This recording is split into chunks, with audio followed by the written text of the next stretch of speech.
right, that's right. Just drop us right in. If you spent any time at all along the New England coast, you have to have wondered what it must have been like to spend a stormy evening in a lighthouse. And now you can. At the Rose Island Lighthouse. It's about a mile outside of Newport Harbor in the Narragansett Bay. Built just after the Civil War, this lighthouse has been lovingly restored to about the era of 1912, and it's open to the public. It's also a bird sanctuary, so there are restrictions of where you can walk elsewhere on the island. But this national monument brings you back about 100 years. The whole island's about 18 acres. The other portion of the island, the foundation actually owns.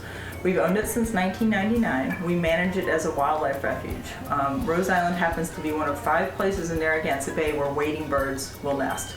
Things like egret, ibis, heron, these lovely, beautiful birds. So we get the lighthouse. We have a couple of lovely beaches that you can hang out on. Great seashells, awesome sea glass out on the beaches. Beautiful area to, Adirondack chairs to watch the world go by. Always some sailboats out hanging around. So it's not a typical museum. There's not a lot of do not touch signs. So we've been a functioning lighthouse for about almost 18 years now. Once the lighthouse was restored, we knew we needed keepers. Couldn't afford to pay anybody to be keepers. So we actually have a program called the Keeper of the Week. People actually come stay with us for a week, and they are the lighthouse keepers. The first floor is actually what's open to the public, and this space is restored to what it looked like about 100 years ago. We are completely off the grid. We make all of our own electricity. There's a wind generator that gives us the majority of our power. We do have a backup diesel generator.